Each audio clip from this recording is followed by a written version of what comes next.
আবারও স্বাগত ২১শে বিজনেসে। সঙ্গে আছি আমি হিরোজুম্মান। এবার দেশ বিদেশের ব্যবসা বাণিজ্য ও অর্থনীতির আরও কিছু সংবাদ।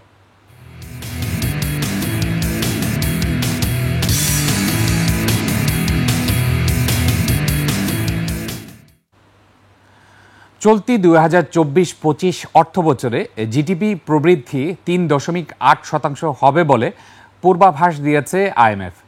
তবে চলতি অর্থবছরে বাংলাদেশে গড় মূল্যস্ফীতি 10% হবে বলেও জানিয়েছে বহুজাতিক দাতা সংস্থাটি। আইএমএফের ওয়ার্ল্ড ইকোনমিক আউটলুক এপ্রিল ২০২৫-এ এই পূর্বাভাস দেওয়া হয়েছে।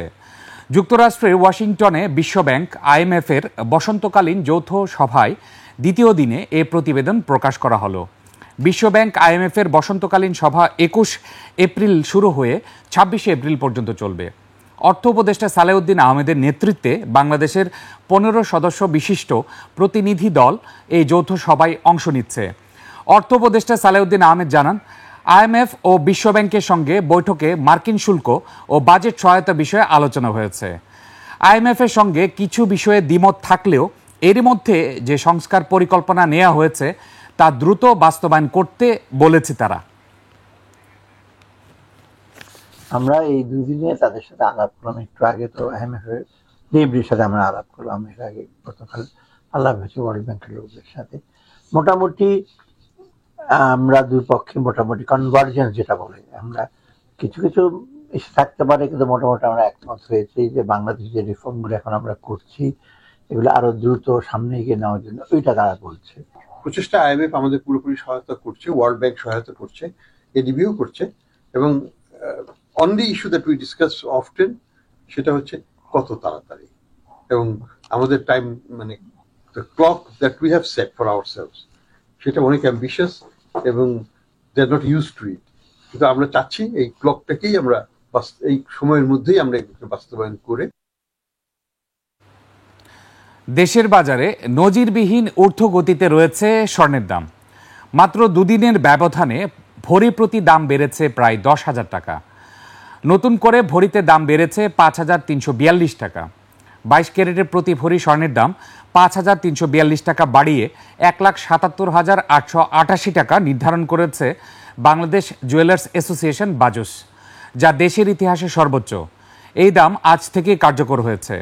নতুন দামে ২১ ক্যারেটের এক ভরি স্বর্ণের দাম ৫,১০৯ টাকা বাড়িয়ে ১,৬৯,৮০৫ টাকা নির্ধারণ করা হয়েছে। এছাড়া ১৮ ক্যারেট ৪,৩৭৪ টাকা বাড়িয়ে ১,৪৫,৫৪৩ টাকা নির্ধারণ করা হয়েছে। আর সনাতন পদ্ধতির প্রতি ভরি স্বর্ণের দাম ৩,৭৩২ টাকা বাড়িয়ে দাম নির্ধারণ করা হয়েছে ১,২০,৫১২ টাকা।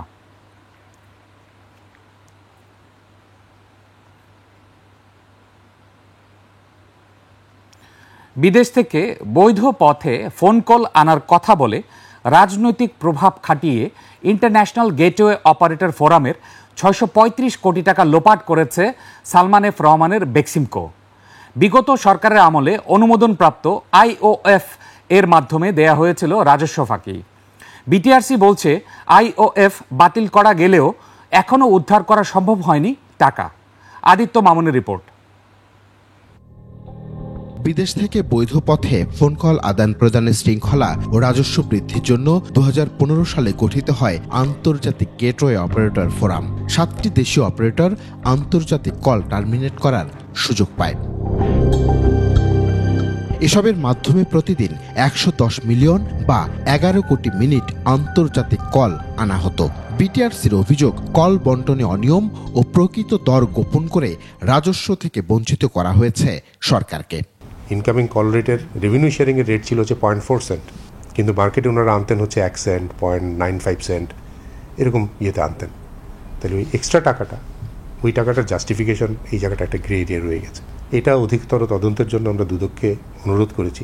আইওএফ সিন্ডিকেট মার্কেট ডেভেলপমেন্টের জন্য ১০% অর্থ বরাদ্দ করলেও তা চলে যায় সালমান এফ রহমানের ব্যবসায়িক অ্যাকাউন্টে। আইওএফ এর অনুমোদন আর নবায়ন করা হবে না বলেও জানান তিনি। সেই চুক্তি অনুযায়ী তাদের একটা মার্কেট ডেভেলপমেন্ট এক্সপেন্স বলে 10%-এর একটা এক্সপেন্স থাকার কথা। আমরা যখন এর ভিতরে গেলাম যে এই টাকাটা হলো একটা কি, প্রায় ৬৩৫ কোটি টাকা এখানে জমা হয়েছিল। ৯৫% টাকা এখান থেকে একটা নির্দিষ্ট অ্যাকাউন্টে চলে গেছে, যেটা টেলিকমের অ্যাকাউন্ট না। ইচ্ছাকৃতভাবে রেভিনিউ লিকেজ করতেই এমন সিন্ডিকেট গঠন করা হয়েছিল বলে দাবি প্রধান উপদেষ্টার বিশেষ সহকারীর। যে বিটিআরসির এখানে একটা উদ্দেশ্যমূলক নিষ্ক্রিয়তা ছিল, রেভিনিউটা লিকেজ হতে দেওয়া হয়েছে, তারপর রেভিনিউ লিকেজ হচ্ছে এই যুক্তিটাকে সামনে এনে সেখানে একটা ফোরাম করা হয়েছে। এই ফোরামের মাধ্যমেই সব কল আসতে হবে, বাকিরা কল আনতে পারবে না, কলটা ডিস্ট্রিবিউট করবে। টাকা উদ্ধারে গঠিত টাস্ক ফোর্স শ্বেতপত্র প্রদান করলেই দ্রুত ব্যবস্থা নেওয়া হবে এই খাত নিয়ে।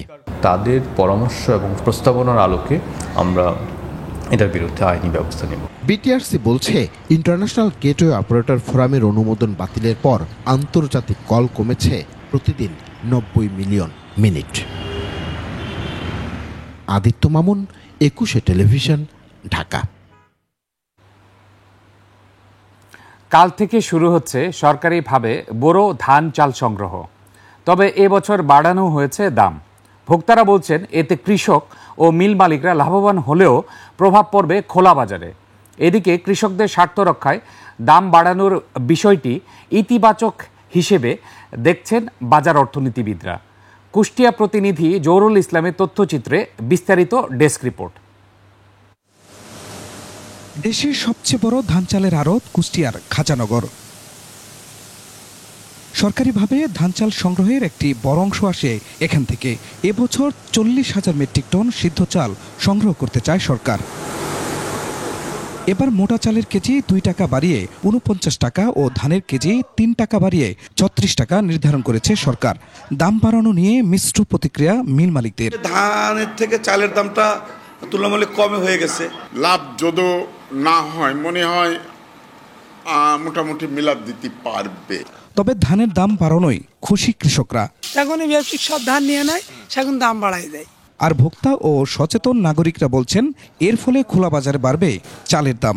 এর সাথে চিকন চালের দামও বাড়বে, তাহলে এটা চাপ পড়বে কার? ভোক্তাদের উপরে। আর সরকারের এই ধান চাল ক্রয় বিষয়টা আমার দৃষ্টিতে মনে হয় যে মুষ্টিমেয় কিছু মানুষের জন্য করা হয়েছে। এদিকে দাম বাড়ানোর বিষয়টি ইতিবাচক জানিয়ে অর্থনীতিবিদরা বলছেন সিন্ডিকেট নিয়ন্ত্রণে নজরদারি বাড়াতে হবে। এই বৃদ্ধিপ্রাপ্ত যে মূল্যটি যদি মিডলম্যান তৃতীয় কোনো পক্ষ এটা হাতিয়ে নেয়, তাহলে এটার যে লক্ষ্য এবং উদ্দেশ্য সেটা কিন্তু কৃষকদের টোটালটাই ব্যর্থ হবে। কৃষি বিভাগ বলছে আমন মৌসুমে চাল ও ধান সংগ্রহে ব্যর্থ হলেও বোরোতে কিছুটা সহজ হবে। কৃষকের কাছ থেকে এবং মিলারদের কাছ থেকে আমরা বেশ ভালো রকম সাড়া পাচ্ছি। তারা বর্তমান পরিস্থিতিতে এই দামে তারা সন্তোষ প্রকাশ করেছে। এবার জেলার 3 শতাধিক মিল মালিকদের কাছ থেকে সংগ্রহ করা হবে চাল। Khurshid Alam, desk report, 21 television. আসছে বাজেটে ফ্ল্যাট রেজিস্ট্রেশনের খরচ কমানোর দাবি জানিয়েছে আবাসন খাতের উদ্যোক্তাদের সংগঠন রিহ্যাব। বৈষম্যমূলক ড্যাপ ও ইমারত নির্মাণ বিধিমালার কারণে আবাসন শিল্প এবং এই খাতের বিক্রি কমেছে প্রায় 50%। এতে এ শিল্পের সাথে সংশ্লিষ্টদের মধ্যে উদ্বেগ তৈরি হয়েছে বলে জানিয়েছে রিহ্যাব। তহিদুর রহমানের রিপোর্ট। আবাসন শিল্প সহ এ খাতের অন্যান্য খাতে কর্মরত অন্তত 40 লাখ মানুষ। কিন্তু বিগত আওয়ামী সরকারের নেয়া ত্রুটিপূর্ণ ডিটেলস এরিয়া প্ল্যান বা ড্যাপের কারণে আবাসন খাতের উদ্যোক্তারা এখন বিপাকে। খরচ বেড়েছে ইমারত নির্মাণে, কমেছে প্লট ও ফ্ল্যাটের বেচা কেনা। জাতীয় প্রেস ক্লাব মিলনায়তনে সংবাদ সম্মেলনে ড্যাপ ও ইমারত নির্মাণ বিধিমালা সংস্কারের দাবি জানান আবাসন খাতের উদ্যোক্তাদের সংগঠন রিহ্যাব। বিগত স্বৈরাচারী সরকারের মদতপুষ্ট একটি স্বার্থান্বেষী মহলকে খুশি করতে কতিপয় অসাধু কর্মকর্তা একটি সুন্দর ও সময় উপযোগী ঢাকা মহানগর ইমারত নির্মাণ বিধিমালা 2008কে উপেক্ষা করে এবং মাস্টার প্ল্যান 2010কে অন্যায়ভাবে রহিত করে 2008-এর ফাঁড়ের যে মান ছিল সেটাকে কমিয়ে দিয়েছে। সৃষ্টি করা হয়েছে নগরবাসীর মধ্যে ভবন নির্মাণের ক্ষেত্রে চরম বৈষম্য। বিনিয়োগ বৃদ্ধি, কর্মসংস্থানের সুযোগ তৈরিতে বাজেট যাতে ভূমিকা রাখতে পারে সেদিকে সরকারকে নজর দিতে হবে। বিদ্যমান সংকটের কারণে এই শিল্পের সাথে সংশ্লিষ্ট অন্যান্য উপখাতও ক্ষতির মুখে পড়েছে বলে জানান সংশ্লিষ্টরা। আমরা যারা কেবল উৎপাদন করি, আমাদের বড় থেকে ছোট মাঝারি যাই বলেন, আমরা কিন্তু দেশের জন্য একটা কর্মসংস্থানের ব্যবস্থা কিন্তু আমাদের এই কেবল অ্যাসোসিয়েশন টু কেবল ম্যানুফ্যাকচারিং যারা করি। জনসংখ্যার ঘন বসতির কারণে অল্প জায়গায় অধিক ভবন নির্মাণ করতে হচ্ছে বলে জানান আবাসন ব্যবসায়ীরা। অল্প জায়গায় বেশি পরিমাণ লোকের আবাসনের ব্যবস্থা আমাদের করতে হচ্ছে বাস্তবতার কারণে। তৌহিদুর রহমান, 21 টেলিভিশন, ঢাকা। পুঁজিবাজারে নেগেটিভ ইকুইটি বা ঋণাত্মক মূলধন সমস্যার সমাধানে সমন্বিত ও কার্যকর উদ্যোগ নেওয়ার আশ্বাস দিয়েছে নিয়ন্ত্রক সংস্থা Bangladesh securities and exchange commission BSEC. শীর্ষ 20 ব্রোকারেজ হাউসের প্রধান নির্বাহীদের সঙ্গে বিএসইসির বৈঠকে এই আশ্বাস দেয়া হয়েছে। রাজধানীর আগারগাঁয়ে বিএসইসি ভবনে অনুষ্ঠিত এই বৈঠকে সভাপতিত্ব করেন সংস্থার চেয়ারম্যান খন্দকার রাশেদ মাকসুদ। বিএসইসির চেয়ারম্যান খন্দকার রাশেদ মাকসুদ নেগেটিভ ইকুইটিকে ক্যান্সার বলে উল্লেখ করে যত দ্রুত সম্ভব এর সমাধানে উদ্যোগ নেয়ার কথা জানান। তিনি সঠিক পরিকল্পনার মাধ্যমে নেগেটিভ ইকুইটির কার্যকর সমাধান বাস্তবায়নের কথা বলেন। তিনি সকল সংশ্লিষ্ট পক্ষ ও অংশীজনরা মিলে সমন্বিত উদ্যোগের মাধ্যমে সমস্যা সমাধানের ওপর জোর দেন। এবার এশিয়ার প্রধান শেয়ার বাজারের খবর। সূচকের ঊর্ধ্বমুখী প্রবণতা দেখা যাচ্ছে এশিয়ার বেশিরভাগ পুঁজিবাজারে। জাপানের শেয়ার বাজার নিকি সূচক 660 পয়েন্ট বেড়ে দাঁড়িয়েছে 34,881 পয়েন্টে। বেড়েছে হংকংয়ের শেয়ার বাজার হ্যাংসেংয়ের সূচক 476 পয়েন্ট বেড়ে অবস্থান করছে 22,038 পয়েন্টে। বেড়েছে সিঙ্গাপুর এসটিআই সূচক, এটি 35 পয়েন্ট বেড়ে অবস্থান করছে 3,831 পয়েন্টে।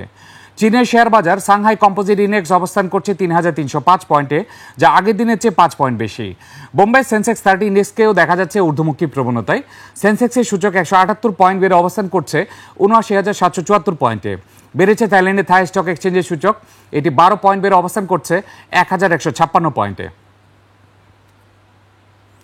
দর্শক, নিচ্ছি একটা ছোট্ট বিরতি। বিরতির পর আবাসন খাত নিয়ে আমরা কথা বলবো real estate and housing association of Bangladesh রিহেবের senior vice president Liaquat Ali ভুইয়ার সঙ্গে।